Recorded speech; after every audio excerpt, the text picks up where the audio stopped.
There's not much to do when all I can Buenos días is. compañeros y docentes. El día de hoy les vamos a hablar sobre un tema el cual se titula apendicitis.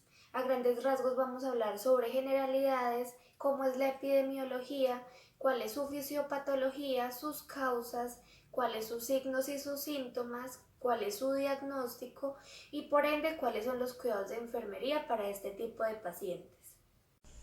Hola a todos, el día de hoy vamos a tratar una temática importante como lo es la apendicitis aguda, pero para contextualizarnos un poco más con esta vamos a hablar sobre la epidemiología y a qué nos referimos cuando hablamos bien de este órgano.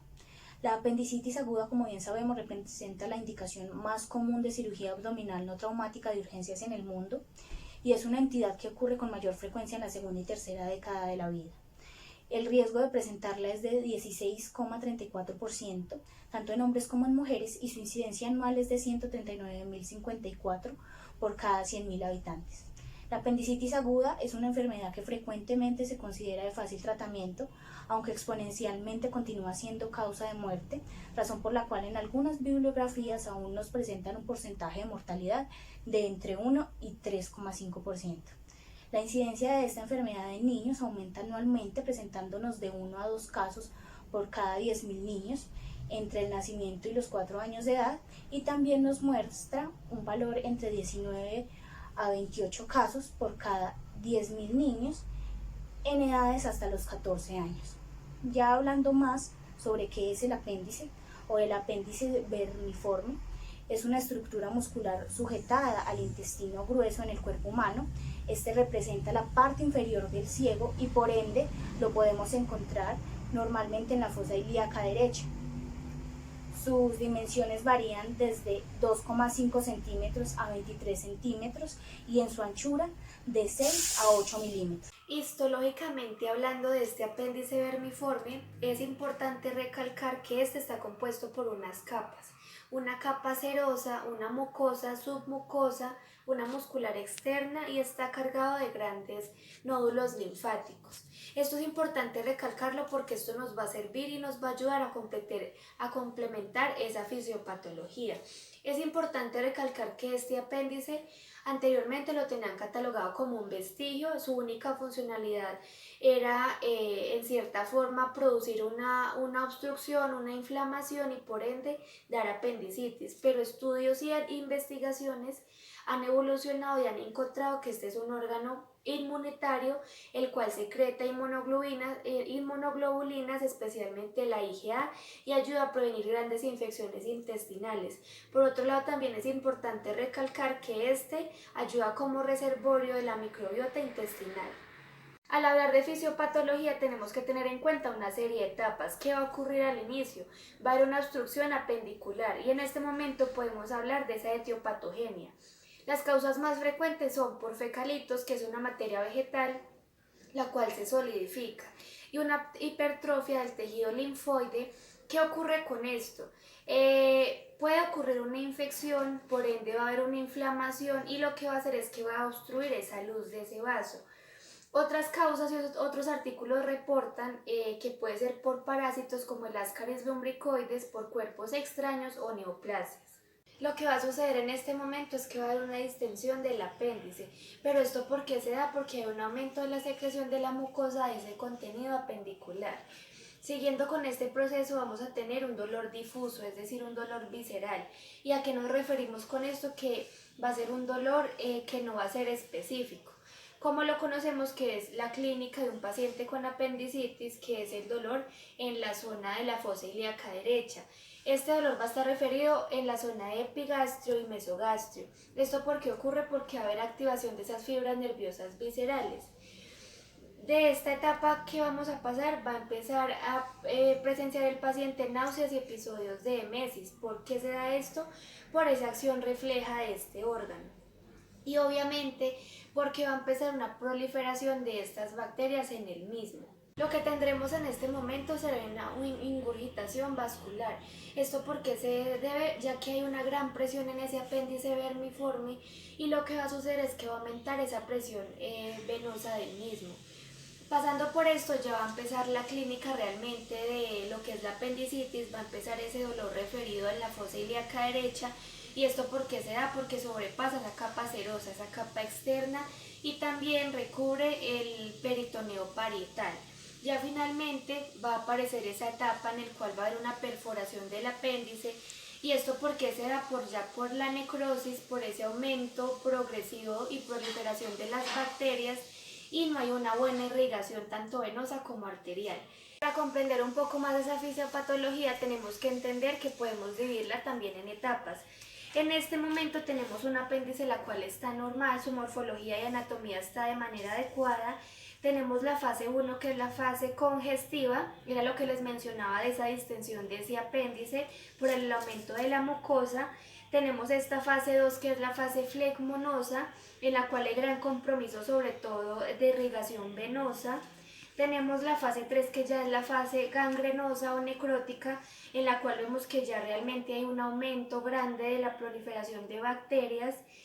Y finalmente tenemos esta fase, que ya es la fase en la cual este apéndice se perfora y todo este contenido va directamente al peritoneo, a la cavidad peritoneal.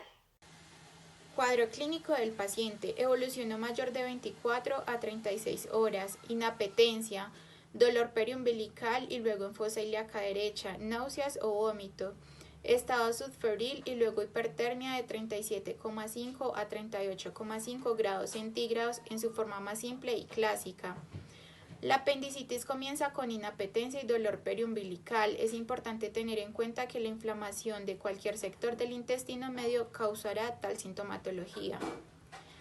Con el transcurso de las horas, el dolor periumbilical migra hacia la fosa ilíaca derecha por irritación del peritoneo adyacente, lo que refleja un estado más avanzado de la enfermedad.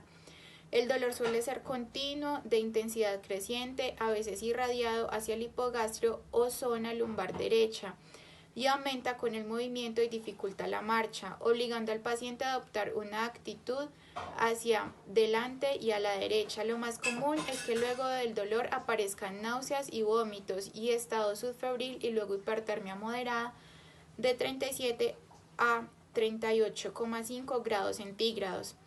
La presencia de hipertermia moderada es un signo común en caso de apendicitis, sin embargo su ausencia no la descarta. Por el contrario, la presencia de hipertermia elevada y cuadro clínico compatible es muy sugestiva de perforación apendicular, en tanto que la presencia de temperatura elevada y dolor en fosa ilíaca derecha sin signos peritoneales sugieren una patología clínica subyacente, principalmente adenitis mesentérica. La presencia de diarrea puede sugerir perforación apendicular o apendicitis pelviana con irritación de recto y en general desvía el diagnóstico hacia una gastroenteritis. Estadios más avanzados, como una evolución mayor de 36 a 48 horas. Si el paciente no es diagnosticado y tratado a tiempo, aparecen ciertos criterios que serían cierto compromiso del estado general, facies séptica, taquipnea, taquicardia, deshidratación, aliento cetónico, dolor más generalizado, flanco, fosa ilíaca derecha, hipogastrio, flanco contralateral o generalizado, hipertermia mayor de 38 a 38,5 grados centígrados, palpación en una masa tumoral en flanco derecho, fosa ilíaca derecha o hipogastrio. El diagnóstico de apendicitis es fundamentalmente clínico, apoyado en la exploración física del abdomen y en estudios de laboratorio. La presencia clínica varía desde un cuadro súbito con perforación a las pocas horas de inicio, hasta un cuadro difuso con progresión lenta o bien un cuadro atípico o modificado por tratamiento médico. Los exámenes de laboratorio usualmente reportan leucocitos entre 11.000 a 12.000 con neutrofilia. Un recuento mayor de leucocitos sugiere otros padecimientos y debe efectuarse diagnóstico diferencial. La presencia de leucocitos inmaduros llamados bandas indica un proceso inflamatorio agudo avanzado en relación a los estudios de gabinete.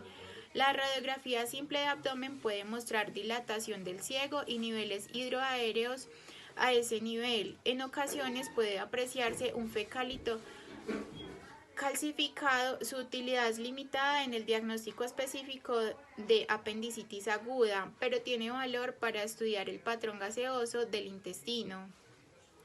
Determina si existe impactación fecal y en algunos casos visualizar un cálculo urinario radiópaco. Mi nombre es Diana Marcela y hablándoles un poco acerca del tema de la apendicitis les voy a contar de algunos diagnósticos. Dentro de los diagnósticos encontramos dos triadas. La triada de Murphy, que nos va a indicar si el paciente está presentando dolor abdominal, náuseas o fiebre, y la triada de Diel-Alloy, que nos va a indicar si el paciente está presentando hiperestesia cutánea en la fosa ilíaca derecha, que es dolor a la palpación. También tenemos dentro de los exámenes diagnósticos lo que es la radiografía abdominal simple, que nos va a permitir evidenciar si el paciente está presentando aire extraluminar o si está presentando borramiento de la línea del apéndice. También tenemos dentro de los diagnósticos lo que es la tomografía computarizada, que nos va a evidenciar signos positivos como lo es la extracción de la grasa, la presencia de un apendicolito o si el diámetro apendicular está mayor a 6 milímetros. Bueno, dentro de los signos que vamos a evidenciar vamos a tener el signo de Aron, que es el dolor en el epigastrio. También tenemos el signo de Blomberg, que es un dolor que se presenta al descomprimir la fosa ilíaca derecha.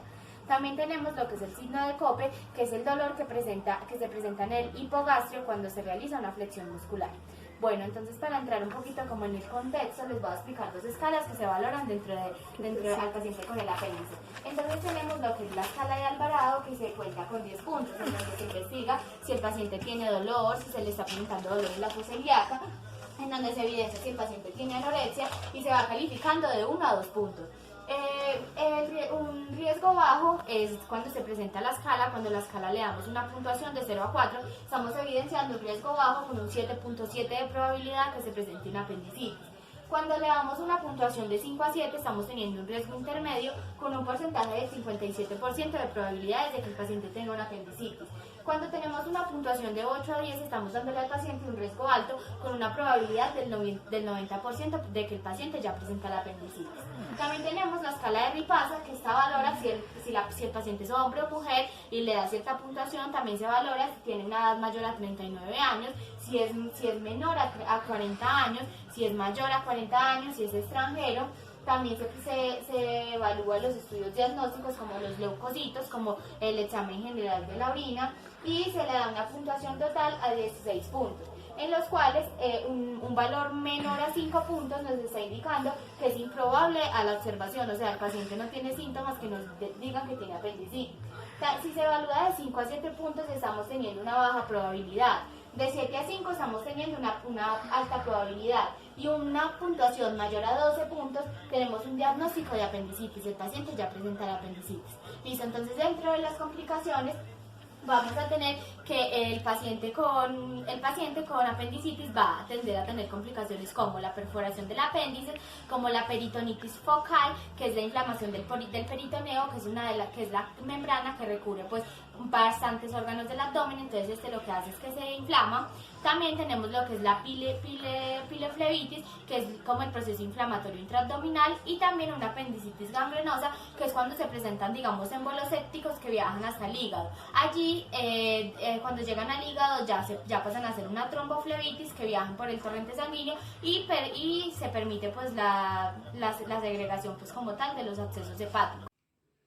Bueno, continuando con el tratamiento, tenemos que hay dos tipos de tratamiento, el conservador y el quirúrgico. El objetivo del tratamiento quirúrgico es hacer la extirpación del apéndice antes de que el paciente presente una peritonitis. Tenemos dos tipos en este. Está la apendicectomía, que es una cirugía abierta, donde se realiza una pequeña incisión en la región inferior derecha del paciente del abdomen. Por ahí se hace el procedimiento, ¿cierto? Tenemos la laparoscopia, que es un procedimiento más seguro, en el cual se realizan 3 pequeñas incisiones de 0.5 milímetros cada una, por el cual se introducen cámaras e instrumentos para realizar el procedimiento. Este procedimiento se realiza a pacientes en casos no complicados. Tenemos que antes de entrar a cirugía se recomienda hacer una profilaxis con antibióticos, ¿cierto? Que tenemos la clindamicina, el metronidazol, la gentamicina, la monoterapia de ampicilina sulbactam y la cefositin.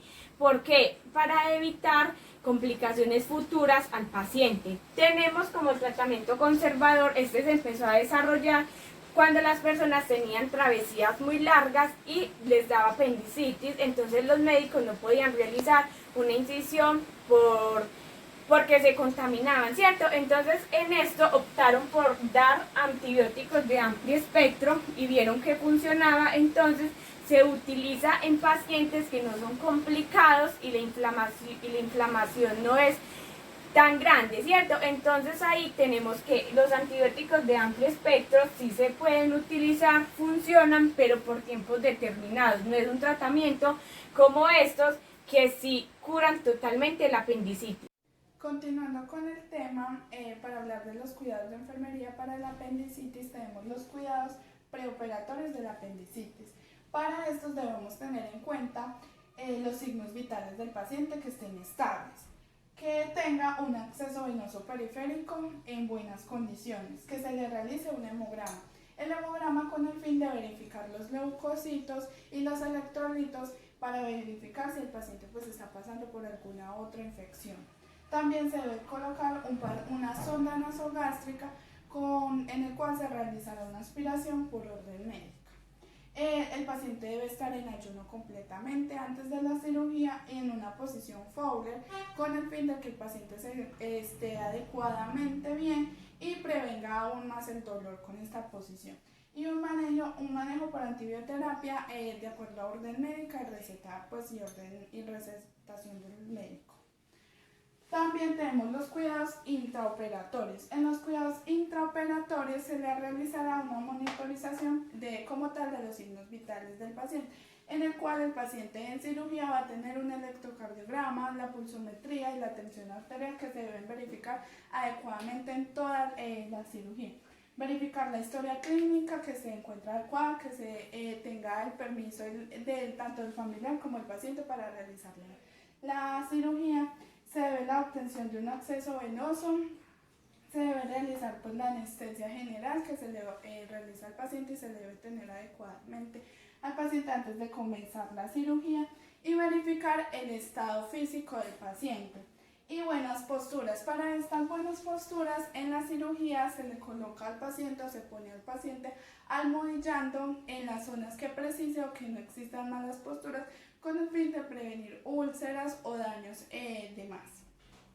En los cuidados postoperatorios de la apendicitis debemos tener un buen manejo del dolor, unos cuidados de la herida adecuados, realizando la previa desinfección, que se vea como el cuidado que se le realiza a la enfermería de esa herida, educar al paciente de cómo debe ser su lavado de la herida y demás. También la administración de medicamentos para el dolor, pues si el dolor es muy constante, y enseñar al paciente. Es de gran importancia enseñarle a la familia y al paciente sobre los signos de alarma que pueda presentar después de la cirugía. Y como que signos de alarma que se le pueda abrir la herida, que puedan presentar fiebre, o sea, temperatura mayor a 37 grados Celsius, en el cual se debe enseñar que si presenta estos signos de alarma, de una manifieste o de a conocer al personal médico. La promoción de la movilización, que el paciente se empiece a movilizar adecuadamente después de la operación, el control de la diuresis, que es de gran importancia, los signos de infección y que se empiecen a presentar los rollos intestinales.